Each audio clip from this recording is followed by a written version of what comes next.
ठीक है। देखिए ग्रामर का बहुत ही अहम पार्ट जो इस तरह से कह सकते हैं आप शुरुआत ग्रामर सेक्शन में हम लोग पहला कदम रख रहे हैं, जिसको आप पार्ट्स ऑफ स्पीच के नाम से जानते होंगे या सुने होंगे। किस नाम से? पार्ट्स ऑफ स्पीच के नाम से। लेकिन बहुत बच्चों को पार्ट्स ऑफ स्पीच के अलावे एक और नाम होता है, वो नाम नहीं पता होगा, इसलिए हम लोग उस नाम को भी जानेंगे। समझ गए? जैसे कैसे कोई भी लड़का का मान लीजिए एक रवि नाम है, उसका घर का भी एक नाम रहता है, दोनों नाम उसी का है, दोनों बोला जाएगा तो वही आएगा। एक ही व्यक्ति का दो नाम रहता है ना, तो ठीक उसी प्रकार हम लोग पार्ट्स ऑफ स्पीच से तो परिचित हैं, पार्ट्स ऑफ, लेकिन उसका एक और नाम है, वो भी नाम जानना जरूरी है, वो चीज हम लोग जानेंगे, ताकि अगर मान लीजिए पार्ट्स ऑफ स्पीच हेडिंग न देके अगर किसी किताब में दे दिया, नया जो भी बुक्स मैंने छप रहा है उसमें पार्ट्स ऑफ स्पीच न देके दे देता, जानते हैं क्या? Kinds of words. क्या दे देता है? तो काइंड्स ऑफ वर्ड्स अगर दे देगा, अब आप सिर्फ एक ही नाम जान रहे हैं कि हाँ पार्ट्स ऑफ स्पीच होता है, तब वैसी परिस्थिति में क्या होगा? आप उसमें कहा जाएगा कि इसमें पार्ट्स ऑफ स्पीच निकालो, तो वो दो पार्ट्स ऑफ स्पीच के नाम से ही खोजेगा, और उसमें दिया हुआ किस नाम से? तो उस in that case there will be a big problem हो जाएगा ना। आप तो कह दीजिएगा कि इसमें तो पार्ट्स ऑफ स्पीच दिया ही नहीं है, लेकिन दिया है वो दूसरे नाम से दे दिया है। इसलिए वी हैव टू नो, हम लोग को जानना है दीज टू नेम्स। ओके, दोनों नाम हम लोग क्या करना है? जानना है। We must keep in our mind. Okay, देखिए इस नाम से आप परिचित हैं, हेडिंग दे दीजिए पहले पार्ट्स ऑफ स्पीच, और इसी के नीचे काइंड्स ऑफ वर्ड्स। ये दोनों हेडिंग दे दीजिए, बोथ आर सेम, दोनों सेम। ये हेडिंग बचपन से आप सुनते आ रहे हैं, तो इससे ज्यादा फैमिलियर आपको इससे होना है, क्योंकि इसका मतलब आपको हर तरह से दिमाग में आसानी से इसको आप समझ सकते हैं। इसका मतलब होता है शब्दों के प्रकार। काइंड्स ऑफ वर्ड्स का शाब्दिक अर्थ क्या होगा? शब्दों के प्रकार। तो देखिए अगर देखा जाए नाउ, अगर देखा जाए तो वर्ड्स के 8 प्रकार होते हैं। कितने प्रकार? 8, जो कि नाउन से लेकर इंटरजेक्शन तक पढ़े होंगे, है ना। तो सबसे पहले काइंड्स ऑफ वर्ड्स को हम हेडिंग लिखिए, इसके बारे में 2 लाइन हम लोग लिख लेते हैं, उसके बाद फिर नाउन बनाना स्टार्ट करेंगे। तो लिखिए इसके बारे में पहले, देखिए words have been divided into different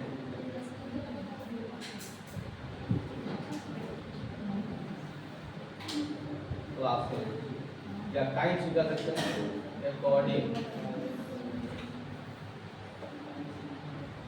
to their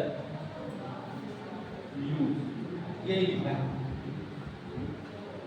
Words have been divided into different classes according to their use. यहाँ classes के ऊपर according to different kinds भी लिख सकते हैं। क्या लिख सकते हैं? Kinds भी चलेगा। Words have been divided into different classes, है ना, according to their use, माने उनके प्रयोग के आधार पर।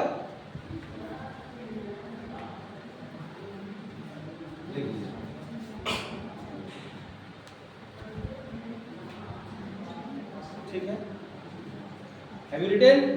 लिखिए पहले, ऐसी चीज को लिखते हैं।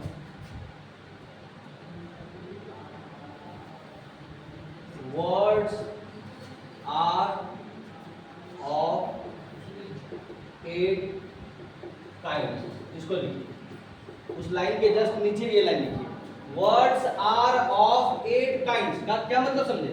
वर्ड्स कितने प्रकार के होते हैं? 8 प्रकार के होते हैं। लिखिए,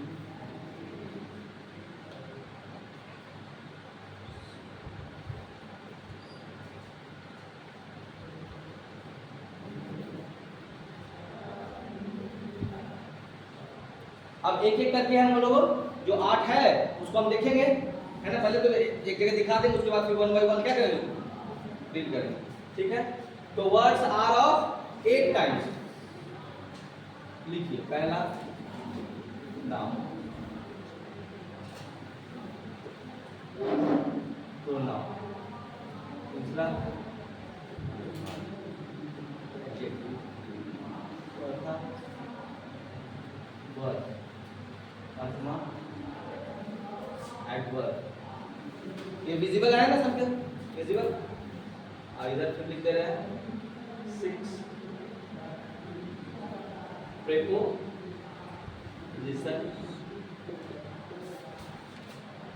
कंजंक्शन,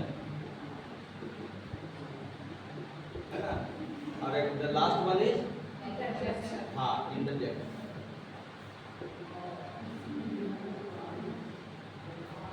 तो दिक्कत तो लिख लीजिए।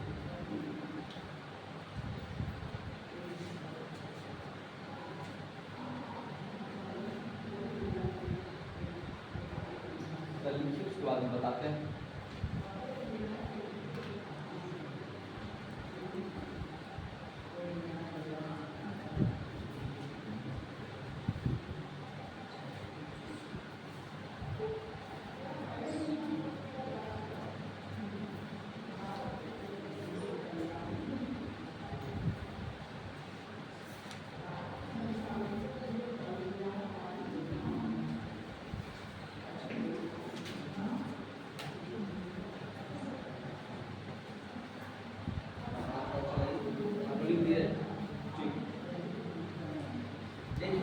सारा आपका जो बोर्ड जो 10th में सिलेबस आपको यही सब चीज में से आपको आ गया। इसी का डीप में पढ़ना है वही आपका सिलेबस में। लेकिन शुरुआत तो क्या इसकी तरह जानकारी रखेंगे ना इसका। चलिए देखिए, हम ये चीज बताना चाहेंगे कि पार्ट्स ऑफ स्पीच का ये दूसरा नाम कैसे आगे क्यों दिया गया है। इसका कोई लॉजिक होगा ना कि क्या काइंड ऑफ वर्ड्स हम बोल रहे हैं। एक एग्जांपल के तहत हम लेकर हम आपको समझाना चाहेंगे कि अगर आप कोई सेंटेंस अंग्रेजी में लिखते हैं, कोई भी छोटा सा सेंटेंस लिखते हैं, मान लीजिए हम लिखते हैं यहाँ पर वी गो टू मार्केट, मान लीजिए लिखते हैं, एकदम सिंपल एग्जांपल। तो आप इतना तो आपको मालूम होगा कि सेंटेंस का निर्माण किन चीजों से होता है। तो उसका परिभाषा में ही है, उसका डेफिनेशन में ही है कि a sentence is a group of words, a sentence is a group of words that makes a complete sense. अगर देखा जाए, अगर हम एक लाइन लिख दें यहाँ पर, देखिए यहाँ पर यही लिख देते हैं, देखिए ताकि समझने समझाने में कोई दिक्कत नहीं हो। देखिए समझाना इसलिए जरूरी हो जाएगा। देखिए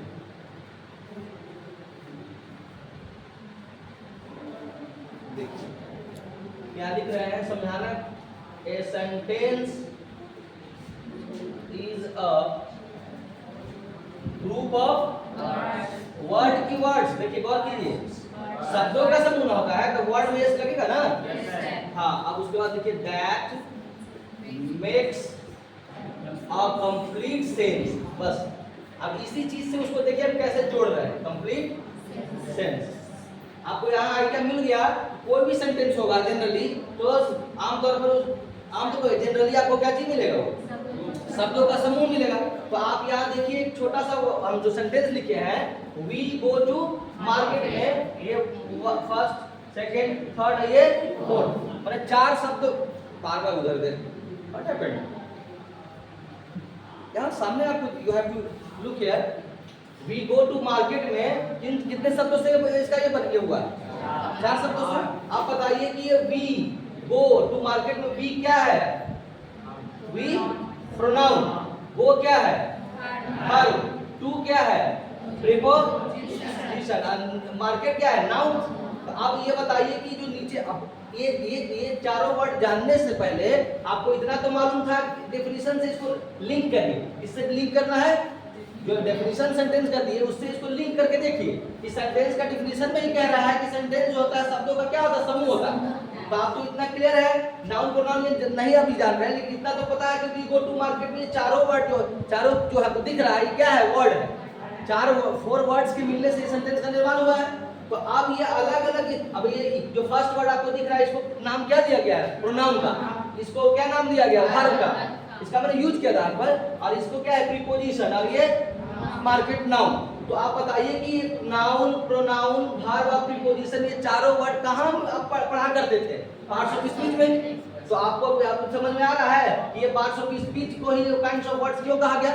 क्योंकि सेंटेंस में यही समझा रहा है प्रोनाउन। ये सेंटेंस में जो आया यूज हुआ है ये वर्ड है, तो वर्ड का अलग अलग क्या हो गया? ये नामकरण हुआ है, लेकिन वर्ड का ये क्या कहलाएगा? प्रकार। इसीलिए पार्ट्स ऑफ स्पीच को क्या नाम दिया गया? अब समझ आ गया? तो पार्ट्स ऑफ स्पीच से ज्यादा आपको फेमिलियर हो जाइएगा किस चीज से? इस शेडिंग से, शब्दों के प्रकार। है तो सब शब्द ही, लेकिन कोई नाउन है, कोई प्रोनाउन है ना, कोई वर्ब है, कोई प्रीपोजिशन है। क्लियर हो गया? चलिए अब हम लोग एक एक करके वन बाय वन